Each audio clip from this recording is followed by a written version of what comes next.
बिस्मिल्लाहिर्रहमानिर्रहीम। अस्सलाम वालेकुम स्टूडेंट्स। उम्मीद है सब लोग खैरियत से होंगे और ईद जो है वो आप लोगों की अच्छी गुज़र गई होगी। तो अब तो ईद के तीनों दिन भी मुकम्मल हो चुके हैं और हम जो है सभी लोग ऑलमोस्ट अपनी अपनी रूटीन पे आ गए हैं और उसी रूटीन का जो एक हिस्सा है वो आपकी स्टडीज़ भी हैं और जो है यानी आपके जो लेक्चर्स वगैरह हैं वो भी आपकी डेली रूटीन में शामिल हैं। तो लेक्चर्स आपके जहाँ पे हमने रोके थे ईद की छुट्टियों की वजह से, वहीं से हम उनको रिकंटिन्यू करेंगे और देखते हैं कि हमारा जो अगला टॉपिक है वो क्या है। निसाब का चैप्टर मैंने आपको शुरू करवाया था और उसमें हमने देखा था कि निसाब का मतलब क्या है, उसकी डेफिनेशन क्या है और उसकी अहमियत क्या है। तो उसकी अहमियत के हवाले से चंद पॉइंट्स जो हैं वो हम लोगों ने देखे थे या मैंने आपको बताए थे। तो आज का जो हमारा टॉपिक है वो है अच्छे निसाब की खुसूसियात। फ़र्स्ट ऑफ़ ऑल तो हम ये देखेंगे कि जो कोई भी इदारा जो होता है वो तालिब इल्म को ऐसे अलूम, रवैये और महारतें सीखने में मदद देता है जो कि वो उसके लिए कामयाब बनाने और तामीरी ज़िंदगी को मतलब एक स्टार्ट करने के लिए या उसकी ज़िंदगी को तामीरी बनाने के लिए मददगार साबित हो सकें। और उन्हीं अलूम और रवैयों और महारतों के हवाले से एक और लफ्ज़ इस्तेमाल किया जाता है और वो है निसाब। निसाब के अंदर ऐसी महारतें भी होती हैं, अलूम भी होते हैं और रवैये भी होते हैं जो कि तलबा की अमली ज़िंदगी को कामयाब बनाने के लिए बहुत ज़रूरी होते हैं। तालीमी अमल के किसी भी पहलू से मुंसलिक माहिरीन को निसाब जो है वो पेश नज़र रखना पड़ता है। इनके नज़दीक निसाब ही तालीमी नज़रिया और अमल का बुनियादी सुतून है। निसाब के हवाले से अगर हम देखें कि एक अच्छा निसाब कौन सा होना चाहिए या निसाब की जो खुसूसियात हैं वो कौन कौन सी होनी चाहिए, तो इसमें फ़र्स्ट ऑफ़ ऑल जो सबसे पहली है फ़लसफ़ा हयात से मुताबिकत रखता हो। हर कौम का अपना एक फ़लसफ़ा हयात होता है, यानी ज़िंदगी गुजारने के बारे में एक कह सकते हैं कि लाया अमल होता है, तरीक़ाकार होता है, या ज़िंदगी के बारे में कुछ असूल, कुछ कायदे, कुछ ज़ाब्ते होते हैं जिनको मद्देनज़र रख कर किसी भी कौम ने अपनी ज़िंदगी तरतीब दी हुई होती है। और वही फ़लसफ़ा हयात, वही फ़िलासफ़ी ऑफ लाइफ जो है वो हमने कोशिश करनी होती है कि हमारी अगली नस्लों तक पहुंच जाए। तो अब वो अगली नस्लों तक चीज़ कैसे पहुंचेगी? तालीम के ज़रिए, निसाब के ज़रिए। इसलिए ये कोशिश की जाती है कि निसाब जो है वो किसी भी कौम के फ़लसफ़ा हयात के मुताबिक हो, ताकि जिन नस्लों को, जिन जनरेशन्स को हम निसाब पढ़ा रहे हैं या यूँ कह लें कि निसाबी मवाद जो उनको हम करवा रहे हैं, तो उसके ज़रिए अपनी जो फ़िलासफ़ी ऑफ लाइफ है उससे वो वाकिफ़ हो जाएं।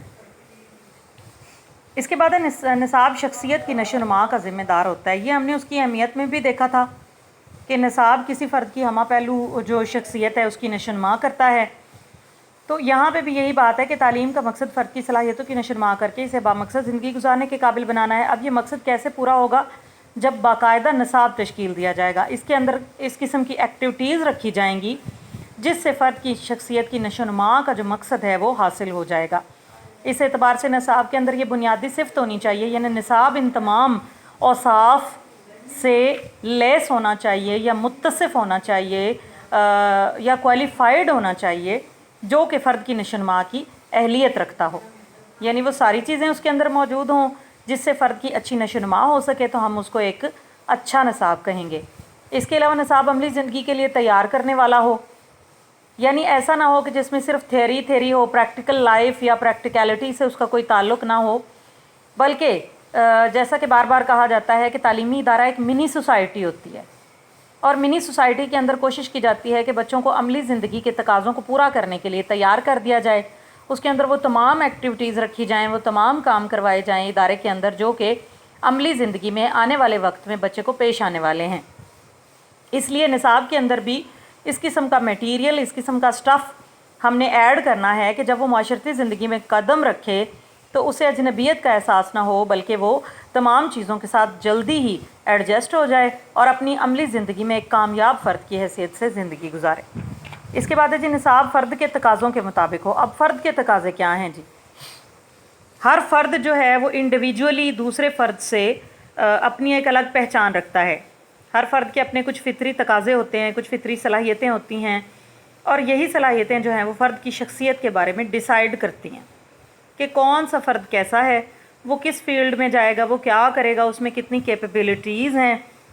इस फरीज़े की अंजाम दही के लिए भी निसाब फ़र्द की ज़हनी, तबई, उम्र, नफसियाती तकाज़ों और नमूई ज़रूरियात यानी डेवलपमेंटल जो नीड्स हैं, नशोनुमाई ज़रूरियात हैं, उन सब को मद्देनज़र रख कर बनाया जाता है। और कोशिश ये की जाती है कि जिस एज का बच्चा मुतल्लका निसाब को पढ़ रहा है वो उसके तकाज़ों को, उसकी ज़रूरियात को, उसकी डिज़ायर्स को पूरा कर सके और उसकी मर्ज़ी और ख्वाहिश के मुताबिक हो।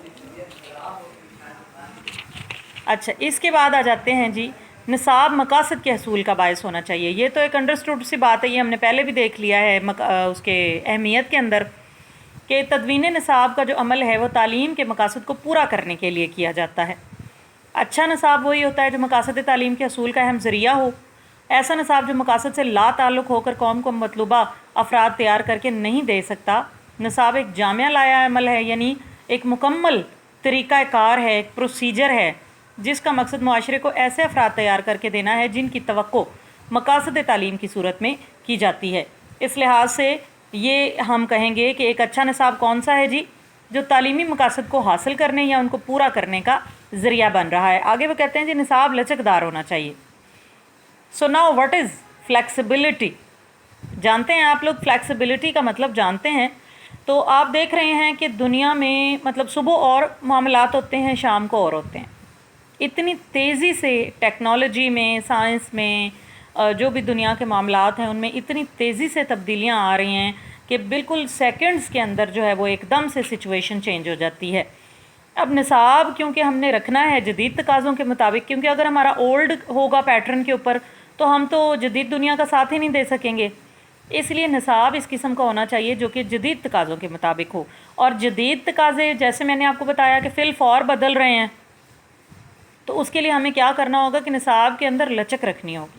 ऐसा नहीं है कि फ़िक्स कर दिया कि ये आने वाले 10 सालों के लिए है या आने वाले 15 सालों के लिए है, बल्कि जैसे ही कोई मुआशरे के अंदर, दुनिया के अंदर तब्दीली होती है, फ़ौरी तौर पर निसाब के अंदर तब्दीली लाकर जदीद चैलेंजेस का मुकाबला करने के लिए अफराद को तैयार किया जाए। निसाब मरबूत हो। मरबूत क्या है जी? कनेक्टेड है, इंटीग्रेटेड है, यानी एक चीज़ का दूसरी चीज़ से राब्ता है। तो अच्छा निसाब कौन सा होता है? जिसका नफ्स मज़मून और आमोशी तजर्बात एक दूसरे से जुड़े हुए होते हैं, उनकी आपस में एक कनेक्टिविटी होती है, जैसा कि एक चेन होती है। एक चेन के जो वो छोटे छोटे हिस्से होते हैं वो आपस में जुड़े हुए होते हैं ना, जहाँ वो टूटते हैं तो चेन टूट जाती है। तो इनमें तसलसल और तंजीम का अंसर नुमाया होता है। जब नसाबी मवाद और सरगर्मियाँ एक दूसरे से बामी रब्त की हामिल होंगी तो तभी ताल्लुम और तदरीस का जो अमल है वो बामानी हो जाएगा। निसाबी सरगर्मियाँ इस अंदाज से मुनज़्ज़म की जाएँ कि जिससे तलबा में मज़ीद तजर्बात और आमोज़िश के लिए आमादगी पैदा हो जाए। निसाबी मवाद के तसलसल से तलबा की शख्सियत भी बतदरीज नशोनुमा पाती है। यानी अगर निसाब का जो मवाद है वो हम ग्रेजुअली दर्जा ब दर्जा और एक चीज़ को दूसरी चीज़ से जोड़ कर बच्चों को बताएंगे तो बच्चे की शख्सियत भी वैसे ही दर्जा ब दर्जा बनती चली जाएगी। निसाब माहौल से ताल्लुक़ रखना चाहिए इसका। ये पीछे भी हमने फ़लसफ़ा हयात वाले टॉपिक में भी देख लिया कि जिस माहौल में फ़र्द रहता है उसके इर्द गिर्द जिस किस्म की चीज़ें उसके पास मौजूद हैं उन्हीं का रेफरेंस देना चाहिए, उन्हीं के अकॉर्डिंग जो है वो हमारे टॉपिक्स होने चाहिए, उन्हीं के अकॉर्डिंग हमारी तदरीसी मुआवनात होनी चाहिए।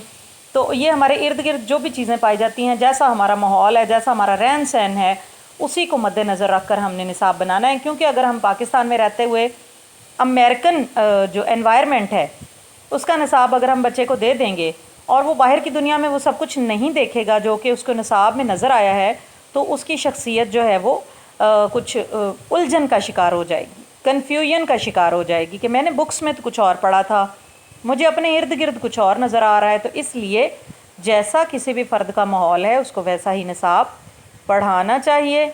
इसके अलावा निसाब जो है वो हरकी होना चाहिए, डायनेमिक। अब हरकी निसाब का क्या मतलब है जी? अच्छा निसाब तालीम जो है वो تعلیم معلم اور متعلم کو مسلسل متحرک رکھتا ہے، یعنی اس میں کچھ ایکٹیویٹی ہونی چاہیے، کچھ نہ کچھ کام ایسا ہونا چاہیے کہ جس کی بنا پر جو ہے وہ ٹیچرز بھی اسٹوڈنٹس بھی ایکٹیویٹ رہیں، کوئی نہ کوئی پروجیکٹ کرتے رہیں، کوئی نہ کوئی ایکٹیویٹی کرتے رہیں۔ اس سے کیا ہوگا کہ بچوں کی شخصیت کی نشوونما بھی ہو جائے گی، زیادہ سے زیادہ عملی سرگرمیوں کی جو گنجائش ہے وہ اس کے اندر ہونی چاہیے، اور رکا ہوا نہیں ہونا چاہیے بلکہ متحرک ہونا چاہیے۔ نصاب جامعہ ہو، جامعہ کا مطلب یہی ہے کہ اگر ایک ٹاپک یا ایک مواد یا ایک ایکٹیویٹی ہم بچے کو بتا رہے ہیں نا، تو وہ آن دی ہول ساری کی ساری بتائی جائے، بائی پارٹس، ٹکڑوں میں اس کو توڑ توڑ کے نہ بتایا جائے کہ بچے کو کسی بات کی سمجھ ہی نہ آئے، کوئی کسی چیز کا سر لے لیا، کسی چیز کا پیر لے لیا، آدھا تتر آدھا بٹیر، ایسا نہیں ہونا چاہیے۔ بلکہ نصاب کا کوئی بھی جو پہلو ہے وہ جب ہم بچوں کو دے رہے ہیں، بچوں کو بتا رہے ہیں، تو وہ ہم پورے کا پورا اسے بتائیں، ان کو پورے کا پورا پتہ چل جائے کہ یہ کیا چیز ہے، اس کے بارے میں کیا بتایا جا رہا ہے، اے ٹو زی ہم اس کے بارے میں بتائیں، تو تبھی جو ہے وہ بچوں کو اس چیز کے بارے میں کانسیپٹ کلیئر ہوگا۔ اس کے علاوہ نصاب متوازن ہونا چاہیے۔ متوازن کا کیا مطلب ہے؟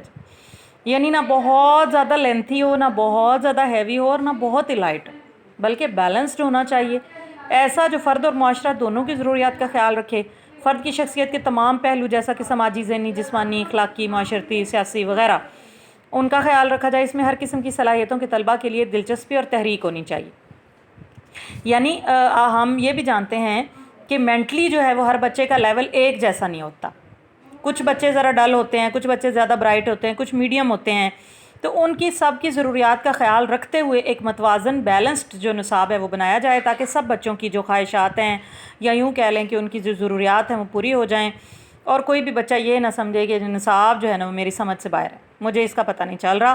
تو سبھی بچوں کی جو نیڈ ہے، جو ضرورت ہے، جو ان کے پرابلم ہے، اس کو مد نظر رکھ کر سب بچوں کے اوپر توجہ دے کر ایک متوازن نصاب بنایا جائے۔ یہ نصاب کی خصوصیات ہیں، اور ہم فی الحال آج کے اپنے لیکچر کو یہیں پہ ختم کرتے ہیں۔ انشاءاللہ اس کے بعد اگلا جو ہمارا ہوگا وہ ٹاپک ہے جی نصاب سازی کے اصول، ٹھیک ہے؟ تو یہ نیکسٹ لیکچر میں کریں گے، ابھی کے لیے اتنا ہی ہے۔ یہ ایک اچھے نصاب کی خصوصیات ہیں، اگر یہ سب خصوصیات ایک نصاب میں پائی جائیں گی تو ہم اس کو ایک اچھا نصاب اور مکمل اور کامیاب نصاب کنسیڈر کریں گے۔ اگر یہ خصوصیات اس میں نہیں ہوں گی تو وہ ایک جھولدار، ایک فلاز میں گھرا ہوا جو نصاب ہے وہ ہوگا، اور وہ کسی صورت بھی نہ خود کامیاب ہوگا اور نہ بچے کے لیے کامیابی کا باعث بنے گا۔